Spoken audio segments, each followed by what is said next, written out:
What's going on, guys? Welcome back to the Contractor Secrets Podcast. In today's episode, I sit down with Edgar and Hugo of JTP Painting Services. They want to hit $5 million in revenue. They are business partners who are expanding outside of what they've created, which is success up until this point. They want some insight on how to keep growing. So gave a little insight, pivoted a little bit. This was a great episode. These guys are on their way. I think you're going to love it. Business Breakthrough starts right now. Contractors all over the world are wanting more time, more freedom, more impact. The way we do this is through implementing systems, processes, standards. Welcome to the Contractor Secrets Podcast. Here we hit business strategy, coaching, mindset, motivation, the tools you need for success. So strap in, listen up, and get ready to grow on the Contractor Secrets Podcast. What's up, everyone? I'm here with Hugo and Edgar. I'm here on a business breakthrough, JTP Painting. Welcome, guys. Thank you for joining. Let's get started, man. What brings you? Well, we just had some questions to see what your intake was on especially crews and things like that. Sure. Like logistics, what you manage, logistics. Sure. Yeah, let's start here. You guys business partners? Does one work for the other? What does that look like? Yeah, we're business partners. Good. How long have you guys been in business? Well, the business has been around for a while, but we acquired the company at the end of 2018. Very small company with just the owner. Kind of been growing it since then? Yeah, it was just... Go ahead. Who's the salesperson? I am. Hugo. All right, yes. Cool. And then Edgar, you're the project manager? Yes, sir. Man, everything sounds great so far. So how many crews do you guys have? Currently, we have 2 crews. We have 6 guys, 5 in the field, and we have 1 that is like my right hand. Okay, so you have 3 and 3. Is that how you guys have it set up right now? 3, basically 3 and 2. And then we have Alex, which is like a floater production. Yes, yeah. He's he technically what he does is manage things around when I'm not there. Right. Takes care of, but he kind of getting trained to take my position, and so I can be out of the field more. Great, awesome. So, what's your guys' goal? What are you trying to accomplish here? So honestly, I think we really want to we want to create a disruption in the industry here in our area, disrupt the industry. We think there's a lot of value to be added, especially in quality and honesty, work and products. And so we really like to grow this company, ideally, as of now. The goal is obviously going to be set further as we go, but we're aiming for 5 million within the next couple of years, hopefully. So you're wanting to hit $5 million in the next couple of years. You guys are at what, around 750,000 right now? We're actually, that was our goal this year. Unfortunately, it's been challenging. No, we're actually, I think this year we're going to hit close to the 500,000. Okay. Yeah. Cool. So when do you want to hit 1 million? We want to hit 1 million within, we're aiming to hit 1 million halfway through next year.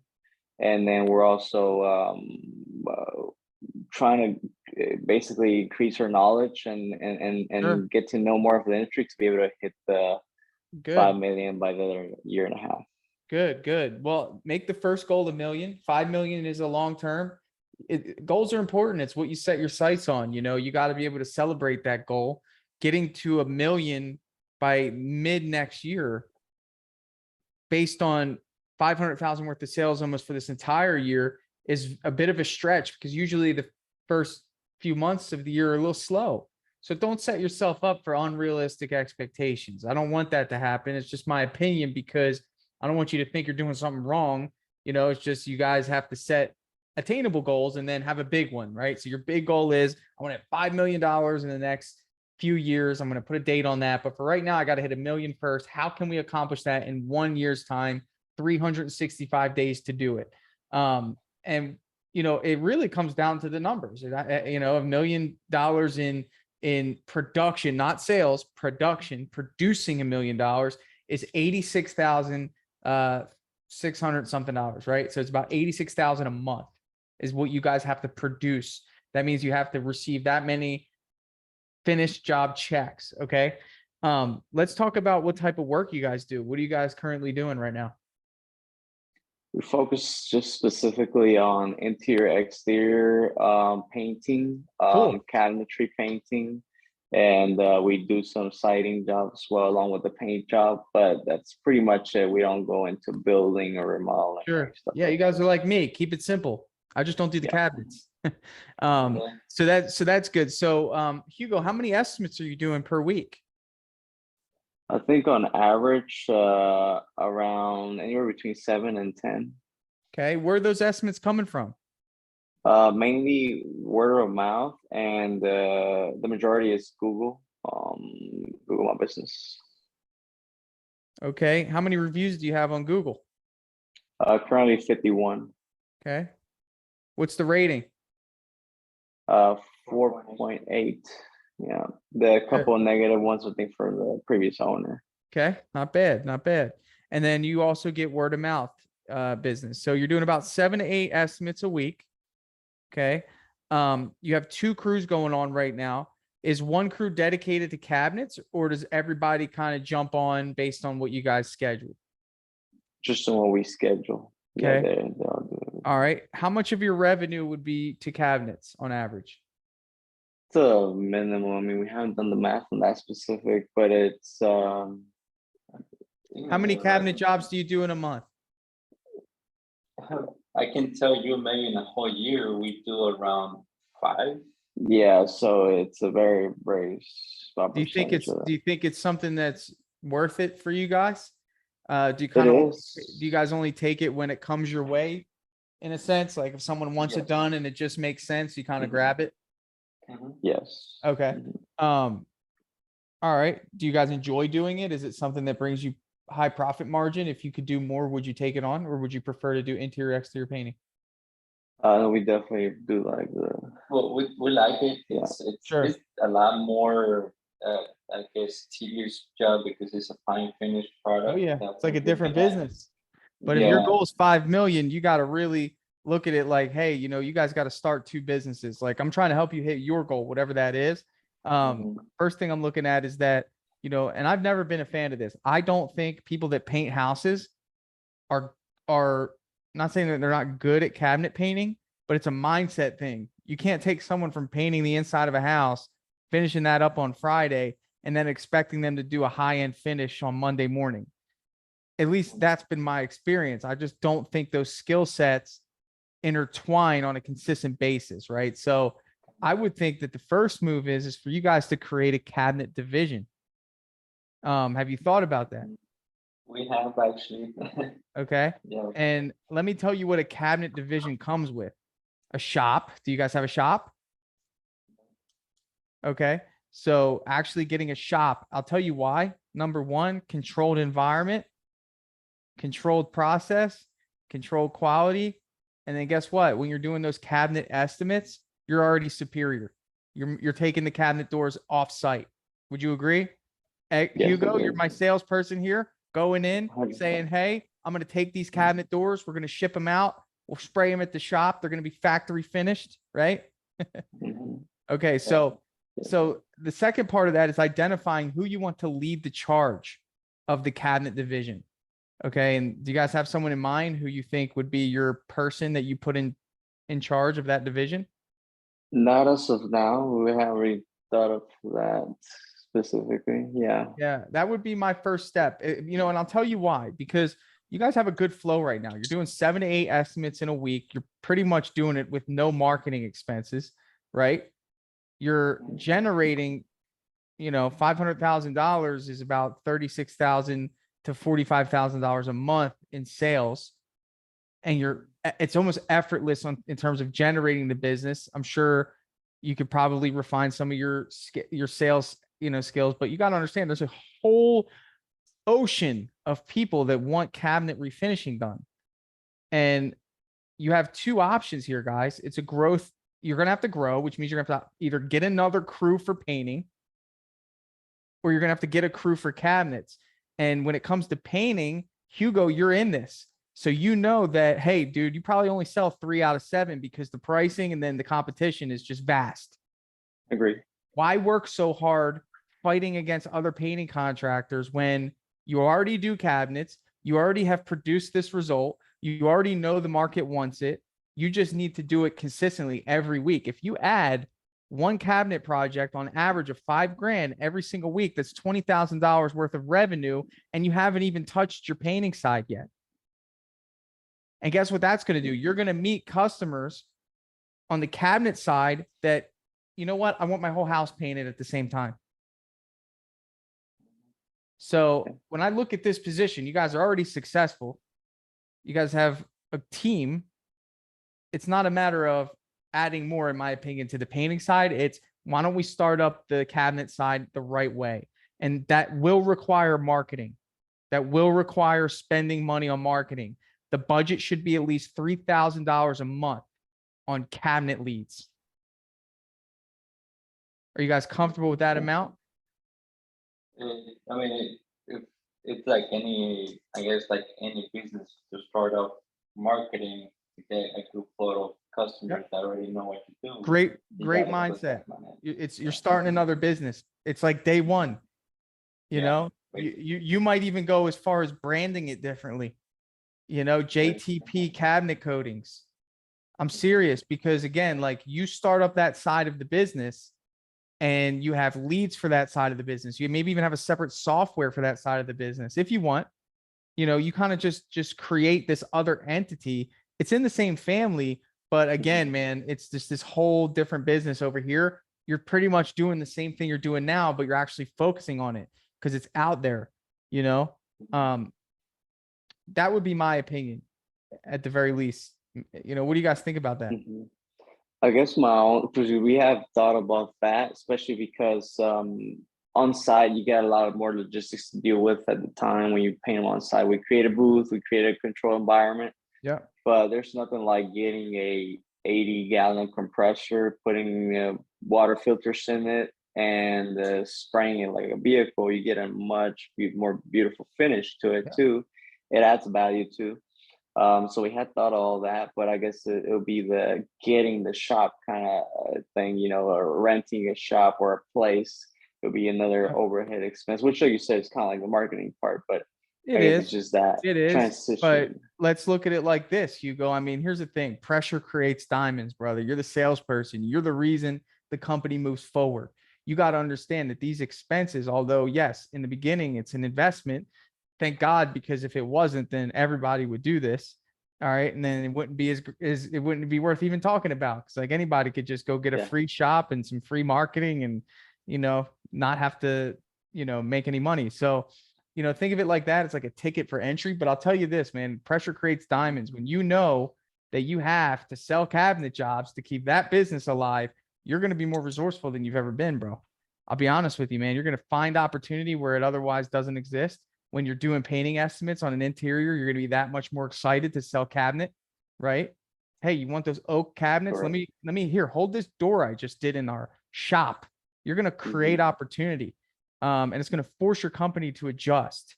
And that's what you do, bro. You have a big goal, man. $5 million. Do you know how much freaking paint you got to sling to hit that number, dude?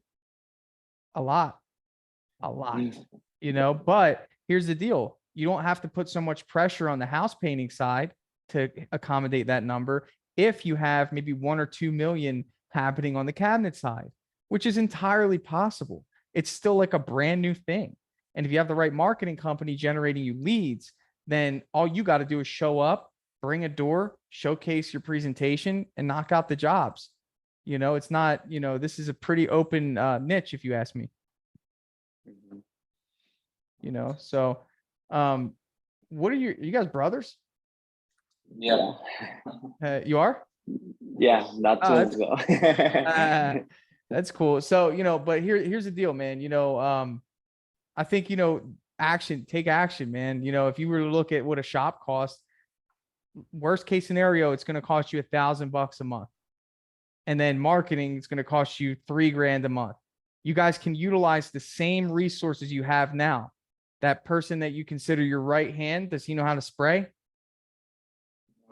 Not necessarily yet. All right, then he goes with the painters. Who's your best spray person? You got somebody on the Yeah, Got a cruise? couple. He Mhm. goes to cabinets. You guys got to move your chess pieces around. It might be a little uncomfortable, but guess what? It's for the betterment of the colony. So you find your best spray person, you throw him in the shop, and you get him a prepper, and those two work together. And then you have your 3-and-3 still, your ace, your guy who's your right-hand man. Right now, he's got to go into the grind and run the crew, right? That's how it works. Everybody's got to be on the same page to achieve this. But ultimately, it should benefit everybody. So how you guys do this is going to require some changes, but you look at it, $1,000 for the shop, 3,000 for the marketing. That's one job, and maybe you even start doing 2 in one time. Maybe you create a system where you sell 2 jobs, you strip them down, you get 2 jobs worth of doors in the shop for a week's time.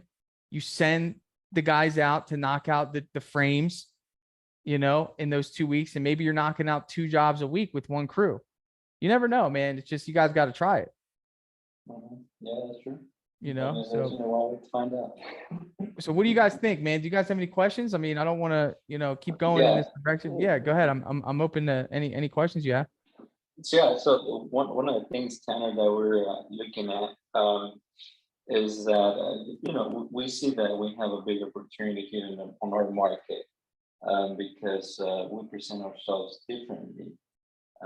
Especially we've been competing with big franchises Okay. in the area, and being a local company competing with the big franchises in the area is just a pride that Absolutely. we can just brag about, right? Sure, I agree. So it seems like at this point right now we're getting into a place that we just need to see how we can manage more our guys or people for great results. So I do have a question for you and see what you think about it. What can be like a structure for our guys if we move on, let's say 1099s or W2s? Well, I mean, it sounds like the people working for you are W2s. Maybe you don't have them classified in that way yet. Is that true? Mhm. Yes. So for me, if it walks like a fish, talks like a fish, and looks like a fish, it's a fish, So swap out fish with the word employee. You guys it's not a matter of should I, that's how it should be. But I think your point is, how do I make sure that they're still motivated? Because when I make that transition to turning them into an employee, they're going to have to pay taxes and pay less money. Is that one of your thoughts? Well, I think it's mainly like your thoughts on employee versus subs, and also a structure to manage, like, and whichever one you think will be better. Which I think from what I've heard, you like more employees on your behalf, and what will be a good structure in terms of like crews or leaders and stuff. A mixture of both. I mean, again, to hit $5 million, you're going to need a lot of employees. You're going to need like 40 employees, right? Or you can have 10 to 12 subcontractors that you rely on a consistent basis. You don't have to worry about managing the employees. You just work with whoever's in charge of that subcontractor crew. You don't have to worry about paying taxes. You don't have to worry about paying workers' comp. You just make sure they have those credentials. So to be honest, you should have a mixture. I've talked to companies that have just subs, and of course they're going to run into problems with that. They don't have authority. They don't have exclusivity. They don't own their schedule unless you have endless work. Then they just gravitate to you because they don't even have to look for other work because you're always providing it. But in the beginning, it's hard because maybe you don't have all this work to keep a sub busy over and over. Maybe that subcontractor brings in somebody on their crew who causes trouble, and that's on you. You care about your quality. You care about your image. You care about your brand. When you hire a subcontractor, I'm not saying that you lose that. It's just not the same. It's not Luis, Sam, and Mike. It's this other company coming in representing JTP. So they need to care about your standard, about your reputation, and they have to act accordingly. Now, obviously, if someone's not doing that, they don't get any more work from you, but there is a chance that could happen and it could hurt your reputation. So vetting out subcontractors is important. But I will say, again, and going back to what I was saying, is that I've talked to companies that just have subcontractors and they're always looking, man, how can I get some employees? You know, they always want advice on employees and building out employee teams. I think it's a better position for you to have employees. And then when you're ready and you can get more leads, branch out to subcontractors, you know, so hit a certain threshold with employees, maybe build up the cabinet side to generate $1 million. So you're probably going to need about 3 to 4 crews on the cabinet side, generate $1 million in painting on the painting side. So you're probably going to need about 2 more crews for the painting. Now you guys have a $2 million a year business. And at that point, figure out if you can continue to manage that. Here's the deal with employees. You know what's going to happen? They're going to show up late. You're going to have to fire some. You're going to have to vet them. You're going to have to hire. You have to go through this process over and over again. You might look at this at that stage where you have 12 painters and, you know, 7 cabinet refinishers. And you might say, I don't think we can manage any more people. This is a lot of people. But Hugo, you still have the goal that you want to hit 5 million. So at that point is when you say, you know what? We're not going to hire any more employees. We're going to keep this how it is. And we're going to start subcontracting commercial work, or we're going to start subcontracting new construction work. And we're going to facilitate those agreements and start sourcing subcontractors. I think that's a good approach. I think a mixture of both is ideal, at least for me. How big is your or was your business, your painting business, and also how was your ratio, or did you have just employees or mainly subs? I've always done employees. In the beginning, maybe the first month or two, I had what I call independent contractors, or just individuals who didn't want to be employees that I was just paying with check or cash or whatever. And then I kind of said, you know what, it's time to straighten this out. And from there, I've never went back. I always operate with employees. I have 12 employees right now. And at this point, I have 3 crews, and we generate about 1.2 million in a year. Because I own Dripjobs, I'm in no hurry to expand, just for my own sanity. So I'm very happy with where we are. It's, you know, it's just enough to keep us going. So I won't be growing anymore. I only do interior and exterior painting. But again, if I were, and my thought process was I wanted to hit that number, it would be, even with 12 employees, dude, first of all, finding 12 solid employees that come to work every day, motivated, love working with the team, happy with making hourly pay. That is a journey that has taken me 5 years just to get 12. So you'll very rarely find anyone going above 2 million without doing some form of subcontracting, very rarely. And if you if someone achieves that, they are usually pretty well recognized. Okay. Because we're gonna focus first on the million before we get too excited. That's what I'm maybe. saying. Yeah, that's why I told so, you, man. Like the goal should be 1 million. See Yes. what that So feels yeah, like. correct. Because I think we always talk about it. And we're like, well, we gotta hit our. We have long-term goals, right? That's why I said Right. we're trying to hit the first million to, like you said, see how that feels like, and also because it teaches a lot of things that could potentially take us to the next level, or Right. just own it passively or stuff like that. Right. Who you become when you hit that number is more important than hitting that number. Correct. Yes. To get that number, you really correct. need to be on it.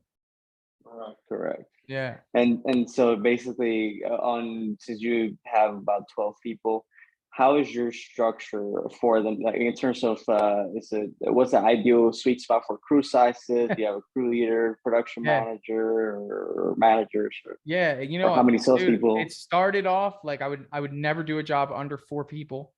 We got jobs done pretty quick. So one crew always has 4, but it's helpful because I have a 4, a 3, and now a 3, which was a 2. I hired someone else, and then I have a project manager helping out, bouncing between the crews. And you know what's interesting is like I like 3, but I need a 4. Like 3 is ideal, but in some cases you need 4, like especially for full interiors, ceiling walls, trim doors, closets. you need a fourth if you want the job to run smooth. Like if you want to get done in that allotted amount of time, you want to eliminate burnout. So 4 or 3 is for me ideal. And I found that like if I have the 3 crew, they usually take 1 more day than the 4 crew. So I usually save a day on a normal full house repaint with 4. So it's kind of like how it works. But if you save a day each week, that means that they have 4 extra working days in the month, which is a whole job. Mhm. You know what I'm saying? When you look at it like that. Mhm. Do you have a compensation plan, or how do you motivate them to stay in? Yeah. Well, I mean, you got to pay above average. You know, that's key in terms of compensation plan. You know, usually it's the longer you've been with me, the more money you make. You know, I mean, it's one of those things where raises come, you know, sometimes semi-annually, sometimes annually, to a certain degree. Paid vacation, paid holidays. You know, we're working on health insurance. So I mean, you know, and the team environment, you know, and working for a good company with good people, you know, and that's my responsibility to make sure I'm bringing in people into my world that contribute positively to the culture. So when someone goes to work, they're excited to work with their coworkers, their friends, you know, it's like working with your friends, like, you know, a feeling of accomplishment and appreciation. You know, these are all things that naturally humans want. So as a leader, for me, I'm always very appreciative. I always try to teach first before I condemn. So in other words, if something happens, I'm not just like condemning and going hard. I'm kind of like, all right, how can we learn from this? You know, what can we do better? So I don't really create a fear environment. So in other words, like everyone's usually, the way I see it is voluntarily they come to work and do their job. But here's the beautiful benefit of our business is that they're held accountable by our homeowners. So even if they do kind of fall by the wayside a little bit, they know they need to perform well because the homeowners there watching them, or the homeowners they're hanging out, and the homeowners expecting greatness, you know? So for me, there's like this balance. It kind of just keeps everyone accountable. We don't do a lot of commercial work. We don't do a lot of new construction. And I'm not saying my guys would act in a way other than how they would act in front of somebody, but would you agree that if you're working in a house with a homeowner versus working in an empty house, your production's a lot higher than it is if you're working in an empty house? Mhm. Would you guys Yeah, agree with it that? makes a difference. Yes. Makes a difference, right? So for me, it's like, you know, that's kind of like an insurance policy. So with all those things considered, man, we just have a good environment. If somebody's ready to move on to something else, I encourage that. And, you know, there's never any resentment. I have a friend of mine who worked for me. He started his own painting business and now we compete against each other. But I'm still here to help him. He's a very good friend and, you know, I'm super happy for him. So there's just not that environment of like, you know, I don't know. It's just a good place to work is what I at least try to create. So I don't really feel like I need to go heavy on incentivizing to get people to move forward, to like get them to do their job. Agree. Mhm. You know, Positive mental attitude goes a long way too good in the attitude, you know, environment. Yeah. people get too caught up in incentivizing. They think like, well, if I don't like give a bonus on completion, they won't want to move fast. And it's like, you know what that creates is this expectation that doing their job isn't good enough. You know, like that's what you got hired to do is this job. But what you do when you create what I believe to be calculated incentives, in other words, they start seeing patterns in incentivizing, then why would they do their job if they know they can lag a little bit and then go hard when a bonus is coming? So, you know, for me, I give random bonuses. You never know when it's coming. You have no clue. And for me, it's just one of those things I just learned in business. You know, I don't want people to feel like they, you know, there's this expectation that a bonus needs to be given for them to work hard, you know? And do you have like labor or material savings incentives or anything like that? It's just situational. It's situational. You know, we set out an allotted amount of time for a job to be done. My project managers are invested in getting it done. No one wants to stay longer than they need to, you know, on a job. And then if something comes up where, hey, I know this is a stretch. If you guys stay late, I'll do X, Y, Z. if we get this done today, I'll do X, Y, Z. Hey, you guys can have this day off if we make this happen, paid. You know, hey, if we finish this, you guys get, you know, Thursday and Friday off, paid. Just random, you know. I mean, but that comes down to integrity, man. You know, when you hire people that have good integrity, they don't bait their boss into bonuses. You know, it's like one of those things that, like, I just hire great people. That's it. And it's like, if I were working for somebody, I'm going to still work hard. I want my fair amount. Don't get me wrong. And if I'm not making that, I'm going to bring it up. But hey, I'm working hard here and I don't feel like I'm being compensated enough, you know, but I'm not expecting a bonus every time I do something. Gotcha. Good point. Okay. And you have so at 1.2, do you have, how many salespeople do you have? Or we're just trying to get an idea of, you know, what a company like that looks like in terms of the crews or crew leaders, or we have never been there. So that's just kind of the curious questions we have. Also dealing with employees. I think we ideally would like to move forward with employees, although there's nerve-wracking feelings in hiring employees. Like you said, you got also, it's more legalities that come in, HR and stuff like that, right? So we never been there and done that to your at least to your volume. We have not. So we're just curious to know how your typical environment looks like you should mention, and then also your typical number in terms of employees, and then how you manage those employees, or how many salespeople you have and stuff like that. I have the weirdest business in America, man. I mean, not weird. Like, I do, because I run the software company. I tried a salesperson. I didn't like it. I wasn't sold on it because I was still doing a lot of the follow-up work. I have automations with Dripjobs and different softwares that I used. And there was this funny scenario where he had went out and did an estimate one day, and this lady got a follow-up email from us, and all he did was show up, take pictures, and present a price. And then she got a follow-up email from us a couple of days after, and she told me to call her. So I called her and I sold the job. And I'm like, I just made this guy $800. I had to text him and be like, hey, you know, that job got sold for $800. And I thought to myself, I'm like, I don't think this is necessary. I mean, unless, you know, like, we really need work, you know, closing on the spot and on the spot sales has its place. But generally speaking, you know, if the numbers are there, you're going to average the jobs that you need to keep your teams busy. Now, if I were to add another crew and I had to get more jobs at that point, yes, that person I would have to bring in a salesperson. But for right now, we don't need a salesperson. All of our sales, you know, start off with, you know, an estimate.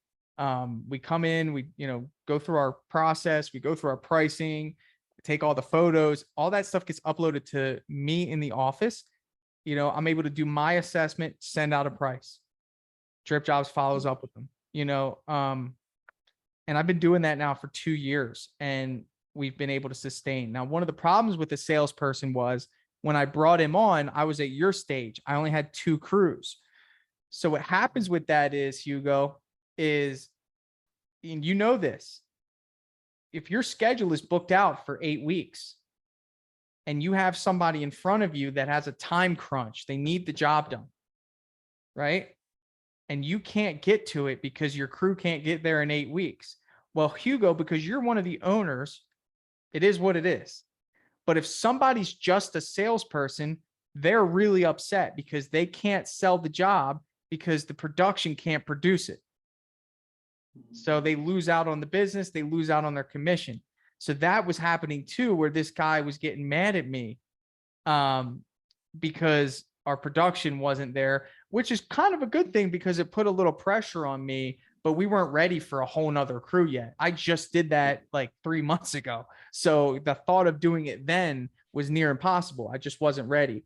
I wanted to make sure 2 crews could work efficiently, and I just wasn't in that sort of rush. But in terms of my business, I have those 3 crews I told you about. You know, we break everything up based on the days of the job. You know, some people do production rates. I do cost-based pricing. Everything is based on an 8-hour day. So I only take jobs that allow me to do at least 1 8-hour day. So from there, if I can only, I don't take 1 bedroom. I'm not going to do your hallway. It's either going to be a 1 full day or it's not, you know, and then it's a 1 day, 2 day, 3 day, 4 day, 5 day. It could be a 2 week, but I'm literally multiplying the labor cost of how many hours versus how much it costs per hour for a specific crew. So in other words, if I know that Shamel's crew needs a job, I'm going to take his total hourly rate for his crew and multiply it by 8 to give me the, you know, the full day, right? And then I'm going to multiply it by how many days I think this job is going to take. And that gives me my labor cost. And then from there, I look at how much paint I'm going to need based on experience, and then go above that just to make sure that I'm giving myself a cushion.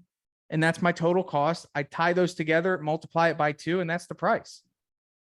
You know, and then from there, I mean, if we sell it, then I know, hey, this is an 8-day job. I put it on the calendar as an 8-day job.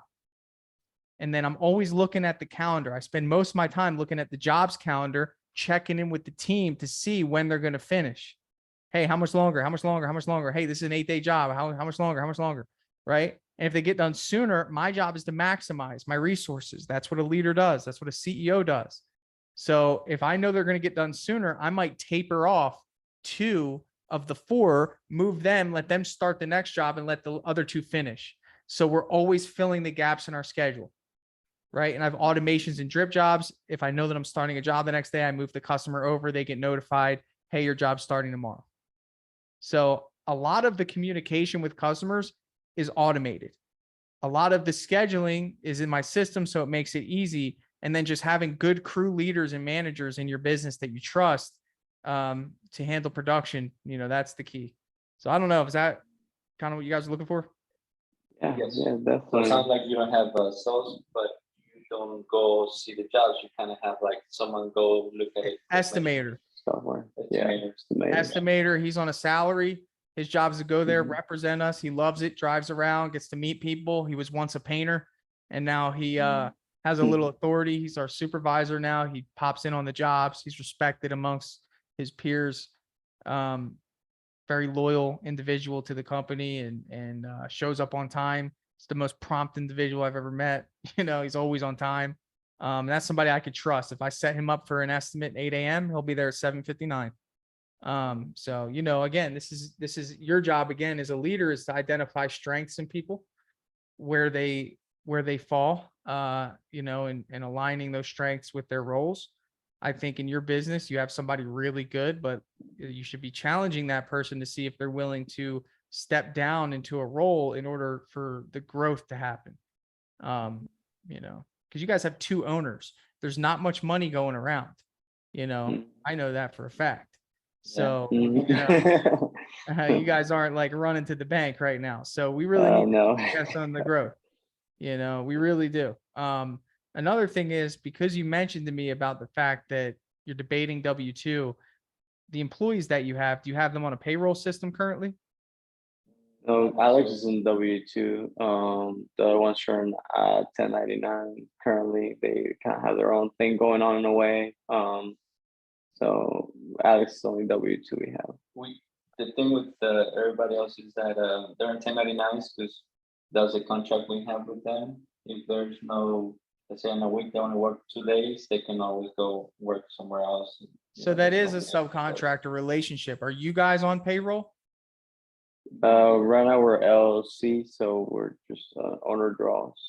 Okay, you're just taking owner draws. Now the problem with owner draws is that you're taking your profit away. So when you guys take owner draws, you're just extracting profit. And if you're not doing that in a systematic way, then you can't allocate the profit properly to marketing, to your shop, to the overhead, right? Because you're just drawing whatever you think you should be taking from the business. True? We have a set amount that we do, factoring in that the company makes this money as well, although it's not much, but yeah. How'd you come up with the set amount? Our minimum living cost, or cost of living. Yeah. So you did it back. temporary. So you did it backwards. You don't base it off of your expenses. You base it off of the business's expenses. No, And but then you draw basically, it down. well, basically our personal Got it. need of, I get yeah, it. I know what you did. yeah. But my thing is that you guys Mhm. should not be taking owner draws. You need to be on your own payroll. Like that is right now, that is the strategic move. So at least for the next year, you could take owner draws quarterly and annually when you have money in the account and you're satisfied with your growth. That's when you take the owner's draws. But for right now, you guys should be on a salary, and that So is a consistent paycheck on a weekly basis. So actually, I call it owner draws, but yeah, we get a consistent paycheck every other week. So we have Okay. a set amount per year. Okay. But Every it's other- categorized as an owner draw because we didn't get into an S corp this year. Okay. So we couldn't get ourselves in the salary. Are you guys using a per- software to help you with payroll? Yes, QuickBooks. Okay. I would suggest checking out Gusto. Maybe if you've heard, I don't know. Do you listen to the podcast? Yes, you heard about Okay. it. I've probably mentioned it a few times. But Gusto is really good because you can indicate if you want to take a owner's draw, or you can indicate if you want to keep going with your salary. I'm not going to go too deep into that. I just want to say that, remember, you guys are employees of this business, but you're also owners. So, when you do it that way, because what I'm hoping after this conversation is that you guys allocate resources to marketing the cabinet side of the business to start that up. That's going to require a pretty hefty investment. $1,000 for the shop. Maybe you need equipment. You're probably going to want to get an HVLP. You're going to want to get some good sprayers. You're going to want to set up the booth in there. So you're looking at about like $2,500 worth of startup costs for just the shop and the materials and the equipment. Then you want to spend money on marketing. That's $3,000. So that's $5,000 worth of investment to kick off this new endeavor. If that's what you want to do, can you guys see yourself doing that? Or are we too far away from that? What do you guys think?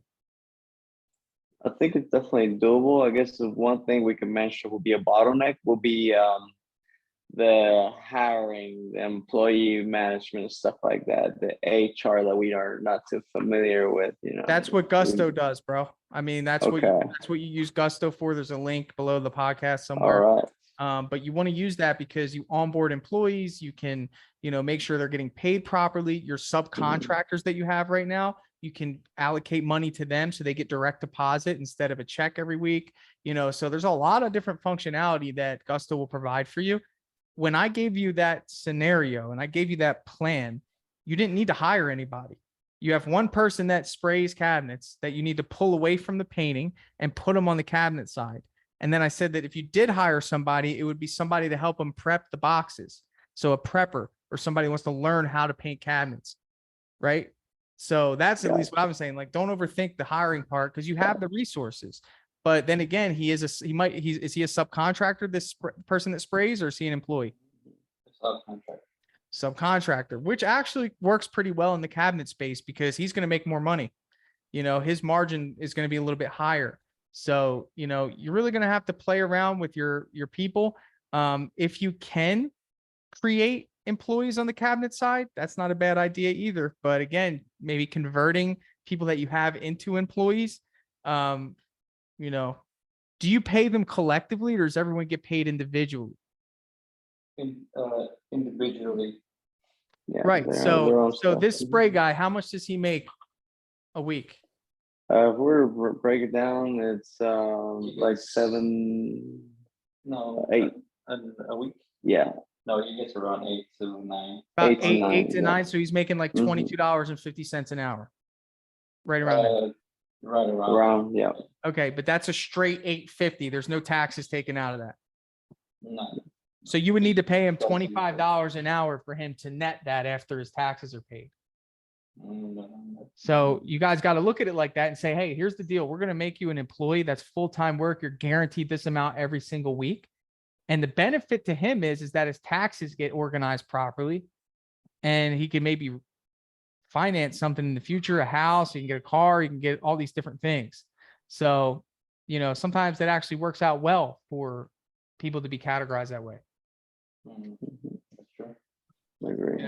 there's benefits on both. Benefits on both sides. You guys just gotta have to decide, how to go about it and what's the best course of action. Okay. So, Perfect. I'll leave you with that, man. That was a lot. So I hope was it helpful? Yeah, definitely, man. Yes, a lot. Yeah. Yeah. Thank you. Things that we didn't get into perspective, or Yeah. that we kind of need to Yeah. go deeper onto. Yeah, but it was definitely. I love it. Well, Yeah. thank you guys for your time. And if I could be of assistance any further, can always reach out, book another session. But I hope you take that and run with it. Thank you very much. Tanner. Yeah. Yes. No problem. Great information that you give out there with all the interviews that you do and information that you provide. You love doing what you do, so yeah. It must be working. Thank you guys. Hey, my pleasure. Definitely. My pleasure. All right, Thank you take guys care, so much. Tanner. Hey, what's up, guys? It's Tanner. I just wanted to thank you so much for listening to that business breakthrough. Hey, listen, just want to invite you on as a guest. I want you to schedule a business breakthrough with me. I'd love to help you in your business, just chat about what you're doing, maybe even give you some perspective, maybe help you pivot. I've learned in business that any sort of influence is going to help you either continue on your trajectory or help you pivot to a new one. And that is the goal, to help you just shift things up a little bit. So if you have some questions about business, whether that's marketing, sales, production, hiring, and you want me to give you some advice, which I'm honored to do so, just click the link somewhere in the description of this podcast, and I'd be happy to sit with you, just like I've done for over 250 others, and hopefully give you something that you can run away with to help you on the next step of your business journey. So just want to thank you for listening to the podcast, and of course I wanted to offer that to you for free. So just go ahead and click that business breakthrough sign up link, and I hopefully will see you next time. See you.